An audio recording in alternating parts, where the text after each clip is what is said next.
El video de hoy lo hago únicamente con propósitos informativos para ayudar a algún tipo de persona que esté pasando por una situación así o que tenga un familiar pasando por una situación así y se sienta tal vez mejor al escuchar las experiencias de otras personas que pueden estar pasando por algo similar. Este video no constituye ninguna ayuda médica ni reemplaza ningún tipo de terapia o ayuda profesional. Si sientes en algún momento algún tipo de malestar que pueda estar impidiendo tu vida o tu rutina normal, por favor visita a un médico. En el video de hoy quiero hablarles de algo muy personal, pero que siento que me resultó de mucha ayuda cuando yo tuve una experiencia similar, y es contarles cómo se desarrollan mis ataques de pánico cuando los he tenido. Para las personas que son nuevas en el canal o tal vez no hayan visto ninguno de mis videos antes, soy Alejandra Galindo, tengo 26 años, vivo en Bogotá, soy de Colombia y más o menos desde los 19-20 años sufro de desorden de pánico y ansiedad, así como periodos de depresión. A medida de los años he tratado esto con terapeutas, médicos generales y en un entorno familiar. En el video de hoy quiero contarles, como lo dije anteriormente, cómo se presentan mis ataques de pánico, porque cuando estaba muy joven como si estuviera vieja, pero cuando tenía 19 años que se me presentó por primera vez un ataque de pánico, no sabía que era un ataque de pánico hasta que alguien tuvo que explicarme que le había pasado algo muy similar y el médico le dijo que era un ataque de pánico. Solamente ahí fui al médico a contar y a pedir, digamos, un poco de ayuda, o me sentí capaz de hablarlo con un profesional, porque no quería que me tildaran de que o estuviera loca o que tal vez estaba siendo muy histérica o reaccionando muy fuerte ante cualquier situación cotidiana. O sea, no quería que me dijeran solo quieres llamar la atención, cuando en realidad esa no era mi intención. Una vez comprendí a través de la ayuda médica y de una experiencia que escuché de otra persona, supe que los primeros síntomas de ansiedad y los primeros inicios de un ataque de pánico los vine a sentir desde los 11 años y solamente hasta los 19-20 logré tener, no recuerdo bien la edad, creo que fue entre los 19 y 20 años, tuve un ataque de pánico completo para entender, sí, digamos un full ataque de pánico en el que tuve que buscar asistencia médica profesional porque no sabía qué era lo que estaba pasando, y ahí como que comprendí cómo había llegado a esta situación y qué era lo que estaba pasando. Lo más importante antes de ver un ataque de pánico es entender sus detonantes o triggers. ¿Qué es lo que lleva a una persona a tener un ataque de pánico? En mi caso pueden ser múltiples factores. Lo más confuso es no reconocerlos, no saber cuáles son desde el principio. A medida que sabes cuáles son y los detectas, es más fácil manejar y llevar una vida diaria o una rutina más normal, más tranquila. Pero cuando no los has detectado, se vuelve una situación muy confusa y muy frustrante, que de la nada empiezas a sentir o a tener sensaciones muy extrañas que no corresponden a la situación en la que estás. Mis detonantes suelen ser para otras personas muy ridículos, pero en mi caso son los que se presentan.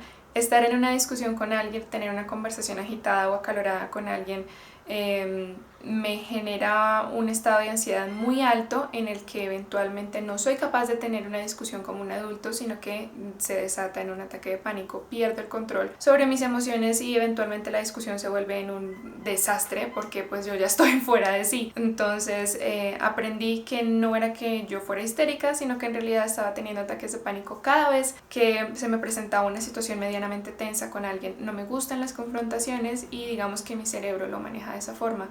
Así que utilizo hoy en día una técnica bastante efectiva en el que si alguien me molesta al punto en el que siento que podemos tener una confrontación, simplemente me paro y me voy. Otro tipo de detonante es sentirme enferma. Siempre que siento algún tipo de malestar corporal, díganse dolores de cabeza, mareos, náuseas, gripa, algún tipo de malestar, dolores de muela, por ejemplo, que se pueden presentar a lo largo de la vida de forma normal y natural, digamos, como a todos nos puede pasar. A mí eso me genera altos niveles de ansiedad que terminan convirtiéndose en ataques de pánico, sumado al malestar que sentía inicialmente, lo cual es una pesadilla. Como ese, hay muchos detonantes como durar mucho tiempo en un vehículo, en transporte ya sea público o privado. No puedo estar en un vehículo por mucho tiempo sin ayuda de algún tipo, me genera muchísima ansiedad, y eventualmente los viajes largos se vuelven una cosa muy frustrante porque empiezo a tener ataques de pánico a medida que voy viajando, entonces es insoportable. Perderme también me pasó en Bogotá una vez y de ahí en adelante quedé con ese trauma Me perdí una vez en Bogotá, recién llegué a vivir acá y pensar en la posibilidad de perderme o verme desubicada en algún lugar me genera un pico de ansiedad muy rápido, muy alto, como de 0 a 7 en un segundo. Y el más extraño de todos, sin ninguna duda, y el que me sigue pareciendo más extraño a mí, es cruzar puentes peatonales que son muy altos, pero en realidad no tiene que ser tan alto. Siempre que llego a la mitad estoy con problemas ya para respirar. No sabía que le tenía miedo a las alturas hasta hace más o menos 2 años, cuando empecé a presentar ese problema cruzando un puente peatonal, y eventualmente un día me di cuenta que era un problema serio porque llegué a la mitad y me paralicé, no podía moverme, y bueno, ahí tuve un pequeño ataque de pánico mientras veía niños caminar y correr al lado mío como si nada. Yo sentía que el puente se iba a caer y que yo me iba a morir y no iba a alcanzar a llegar a las puntas para salvarme, lo cual es patético porque cuando han visto un puente peatonal caerse, pero bueno, en fin. Una vez detectas los detonantes es mucho más fácil manejarlos y decirle a tu cerebro, hey, eso no es racional, vamos a manejarlo, vamos a procesarlo, pero mientras logras detectar cuáles son los tuyos, puede ser un proceso muy frustrante y muy confuso. En cuanto a cómo se desarrolla un ataque de pánico, en mi caso, siempre, esta es mi historia, mis ataques de pánico casi siempre empiezan con una palpitación muy fuerte. Puedo estar sentada aquí hablando con ustedes y de la nada sentir que el pecho se me va a salir, que el corazón se me va a salir del pecho como pum pum, y eso fue. Esas son todas mis palpitaciones, solo 2. Las palpitaciones vienen acompañadas de respiración irregular, pierdo completamente el ritmo de la respiración y además de eso viene con una sensación de pánico en donde siento que algo muy grave me está pasando o va a pasar y que tengo que huir. Es como prender la neurona que dice miedo, huye, protégete, sálvate, pero pasa en situaciones muy random.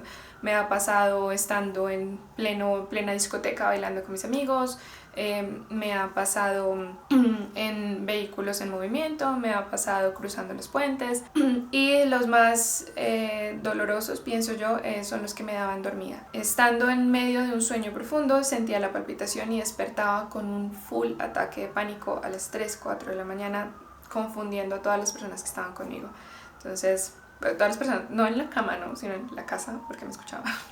Después de las palpitaciones suele venir con la sensación de miedo, un llanto muy histérico, en donde tú te sientes confundida porque sabes que no estás en una situación peligrosa, pero aún así te estás comportando como una persona histérica sin saber por qué. Empiezo a llorar muy fuerte, con mucho miedo, y ahogarme porque siento que no está entrando el aire suficiente, porque mi respiración está completamente irregular, porque estoy hiperventilando. Eso puede durar de 2 minutos a 40 minutos, que ha sido mi experiencia. El ataque de pánico más largo duró 1 hora, descansé 20 minutos y luego volví a comenzar. Entonces es cuando he tenido periodos muy altos de estrés, muy altos de ansiedad, que algo así puede pasar de manera como crónica, ¿no? Como uno, luego el otro, luego el otro. Pero eventualmente cuando me agarra en un buen periodo de tiempo, suele dar el ataque de pánico, dar esa sensación y no durar más de 10 minutos. Luego del llanto, depende de cómo yo tome la situación o de cómo yo maneje la situación, lo que pase después. Si logro controlarlo y calmarlo y identificar cuál fue el detonante y decirme a mí misma, oye, estás a racionalizarlo. De hecho, esa es la solución a un ataque de pánico, es empezar a racionalizar y a respirar. Cuando recupero el ritmo de mi respiración, el ataque puede pasar en 5 minutos y yo poder seguir con mi vida normal. O sea, te limpias, respiro y ¿en qué estábamos? Y seguíamos como si nada. Es digamos así de rápido que sucede.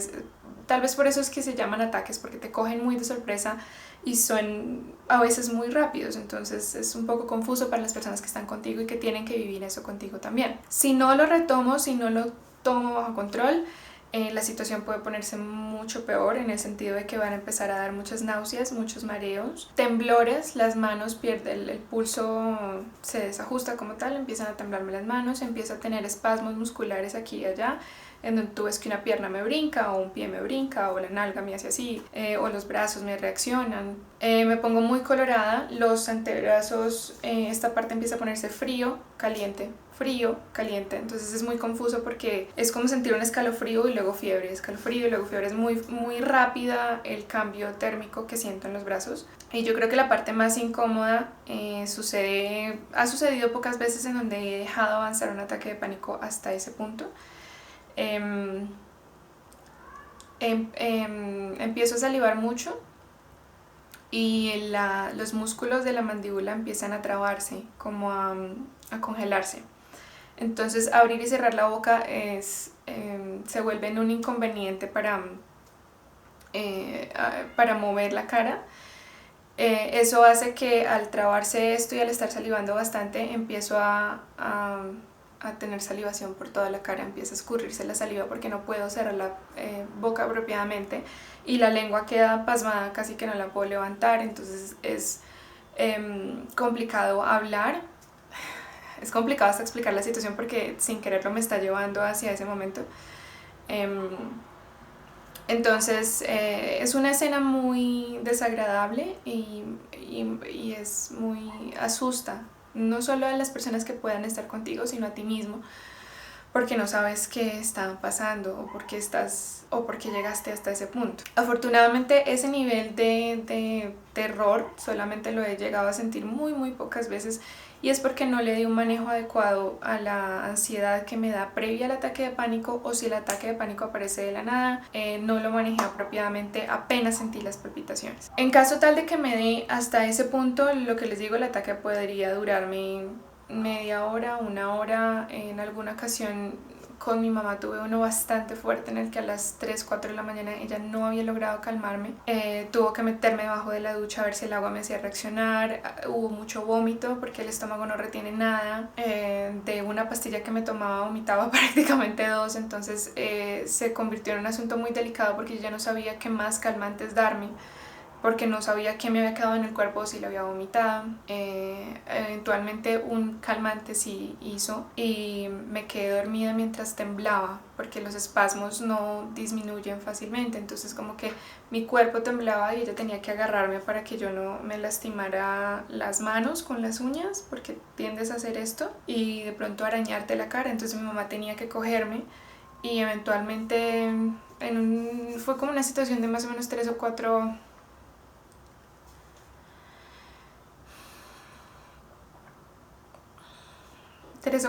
horas para lograr calmarme. Afortunadamente ese fue hace unos 3 años.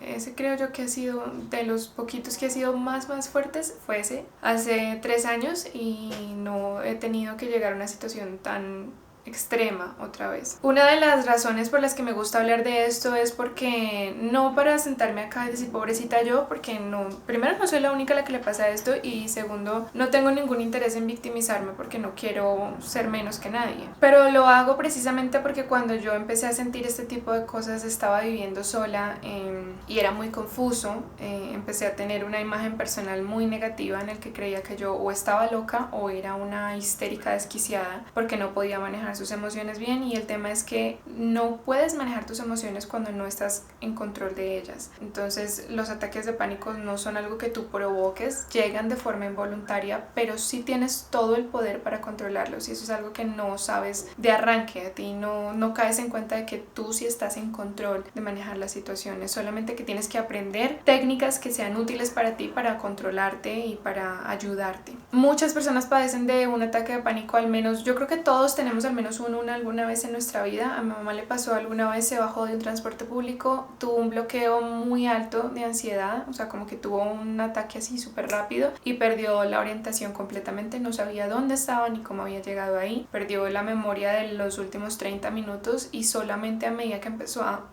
calmarse con el pasar de unos minutos y empezar a respirarse, empezó a recordar y a aliviar esa ansiedad hasta que bajó y logró ubicarse y encontrar el sitio al que iba. Pero entonces ese es un ejemplo para decirles que tal vez a todos nos ha pasado, pero es muy normal que en algún momento los seres humanos experimentemos al menos un ataque de pánico debido a los altos manejos de ansiedad y estrés que podamos tener. Lo que no es normal es tenerlos frecuentemente, de ahí el nombre desorden de pánico. Una persona puede tener un ataque de pánico normal, como cualquier otra, pues no normal, pero sí digamos estándar, superarlo y seguir con su vida sin ningún problema, mientras que otras personas desarrollamos miedo a tener otro ataque de pánico y ese miedo genera un ataque de pánico nuevamente y ahí va el círculo vicioso y se genera un desorden de ansiedad o un desorden de ataque de pánico. Este tipo de situaciones o de condiciones no son algo grave, no es algo tan fatal como podría verse en medio de la situación, pero sí es algo al que se le debe prestar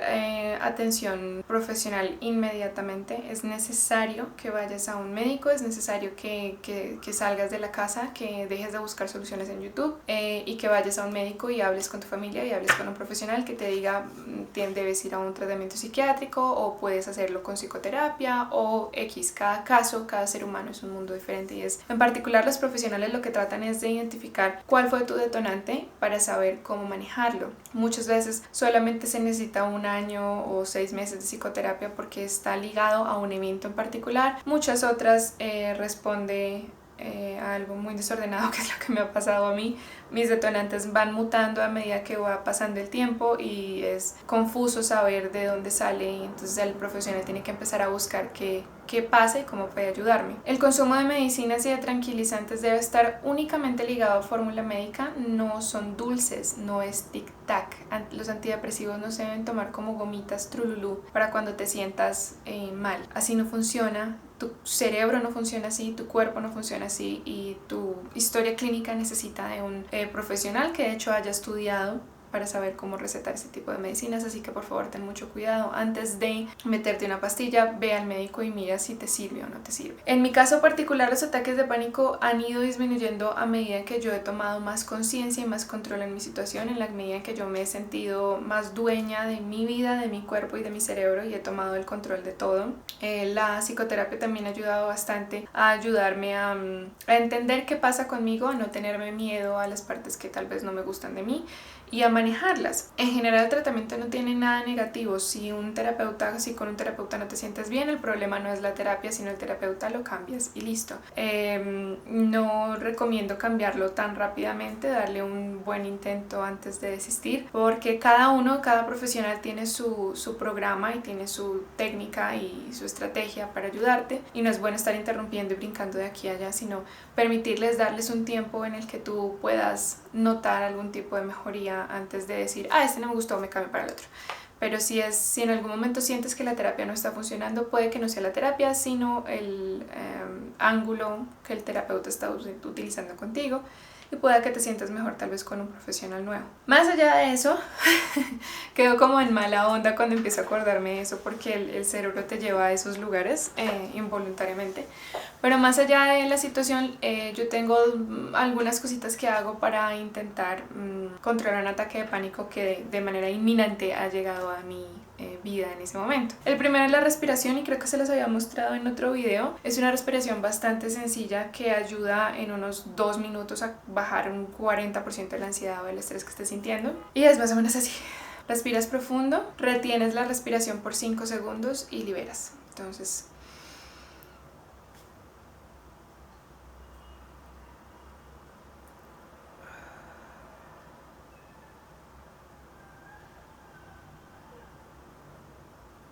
nada más ahí ya me siento mucho mejor.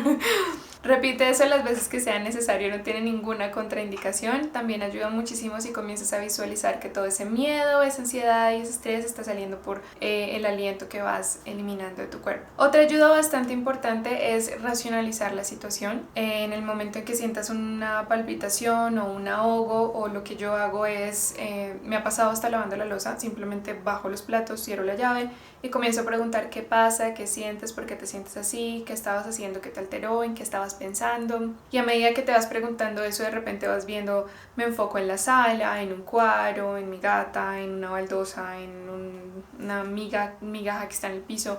Cualquier cosa que me permita concentrarme. Lo más importante en ese momento es concentrarte en algo más allá del miedo o del susto que estás teniendo por razón desconocida. Eso también es válido para personas que están con alguien que está teniendo un ataque de pánico. No se asusten, no reaccionen de manera alarmada, porque van a alimentar esa histeria. Lo que pueden hacer es primero bajar el tono de voz unos 3/4, hablar muy calmado, muy despacio, hacerle sentir que estás con ella, ya sea que le cojas una mano, un brazo, le des un abrazo, y lo más importante es empezar a racionalizar el asunto con la persona. Dile, estás en un lugar seguro, estás en un ambiente amigable, tal vez te pase cuando veas a alguien en el trabajo así, o a tu novia, a tu amiga, a tu hermana, a tu mamá, estamos bien, estamos en casa, no tenemos ningún peligro, no estás corriendo ningún riesgo acá, estamos en familia, estamos comiendo algo rico, esto que preparaste te quedó delicioso. No me había dado cuenta que esa blusa te queda muy bonita, empieza a mandar su atención a otros lugares y luego enséñale a respirar, pídele que respire contigo, que abra los brazos para que su cuerpo sienta la amplitud, no se empiece a encerrar. Normalmente cuando uno tiene un ataque de pánico uno empieza como a acurrucarse del susto que tiene. Haz que la persona abra los brazos, los eleve, respire y eventualmente en unos minutos vas a empezar a ver una mejoría. A las personas que son familiares o que viven con alguien que sufre de ataques de pánico, recriminarla por eso no va a mejorar la situación. Gritarle para que se calme, golpearla para que se calme, chantajearla emocionalmente para que se calme no va a solucionar el problema. Si no identifican los detonantes va a ser muy difícil que una persona pueda tener una vida diaria con normalidad. Y como les dije, esto no es algo fatal y gravísimo, pero sí puede llegar a ser incapacitante al punto de desarrollar ansiedad social y hasta agorafobia. Miedo de salir, miedo de hacer cosas en la calle, de estar en un transporte público, de estar en público, en fin, todo ese tipo de cosas. Es importantísimo que vayas a la ayuda profesional porque un ataque de pánico puede ser señal de algo más importante o se puede convertir en algo más grave si no se le presta la atención necesaria, así como puede ser algo muy sencillo, simplemente un día que estabas muy estresada y tu cerebro no supo cómo manejarlo y así fue que lo expresó. Puede que sea algo muy simple como es que se convierta en algo un poco más complejo, en donde ya sea un control diario, en donde veas cambios de tu comportamiento y no sea algo pues normal ni deseable. Entonces por esa razón siempre aconsejo que visites al médico siempre, siempre, siempre. Usualmente los ataques de pánico me dejan muy cansada, como si hubiera corrido un maratón de 10 kilómetros, algo así. Es normal por la descarga de adrenalina, el cuerpo queda muy muy cansado. Lo más recomendable es que la persona, si no puede recostarse en ese momento una vez ha pasado el ataque, yo recomiendo que se vaya para algún lado, respire, se tome algo y en la medida de lo posible durante los días siguientes recortar los estimulantes al máximo, bajarle al azúcar, bajarle a las bebidas energizantes, a las gaseosas, al café, todo ese tipo de cosas, porque tenemos un cerebro que ya de por sí está muy estimulado y no queremos que ese tipo de alimentos alimenten esa situación. Espero que mi experiencia les haya servido de algún tipo de guía para personas que están teniendo algún tipo de síntoma que no saben a qué corresponde o que viven con alguien que se pasa por una situación similar y no saben cómo manejarla. Es muy importante que no pidas ayuda a personas en internet como yo. Yo no soy psicóloga, no soy psiquiatra, no soy terapeuta de ninguna clase ni profesional de ninguna clase. No puedo ayudarte por más de que quisiera con tu caso en particular. No puedo dar consejos ni médicos ni emocionales en un caso en el que yo misma he estado y no es prudente tampoco que lo haga. Al no conocer tu historia y al no ser un profesional, no puedo dar consejos prácticos ni adecuados para tu historia en particular. Lo único que puedo hacer es hablar de mi experiencia y esperar de que tal vez al hablar de esto lo suficiente se normalice para que evitemos que el tabú frente a la salud mental siga creciendo y tengamos más debate al respecto. Esa es la razón por la que hago este video. No pretendo hacerme pasar por terapeuta ni por especialista, así que por favor, si tienes alguna duda frente a tu caso en particular, visita a un médico. Tanto familiares como personas que sufren de este tipo de situaciones pueden tener una vida muy normal y regresar a tener una rutina muy cotidiana y muy normal sin este tipo de sobresaltos, siempre y cuando busquen la ayuda profesional y mejoren la forma en la que se tratan a sí mismos y a sus cuerpos. Espero que esto les haya servido de algo y si tienen alguna pregunta sobre mi experiencia en particular, no olvides dejármela en los comentarios del video. Les envío un abrazo muy grande, gracias por ver el video y nos vemos en el próximo.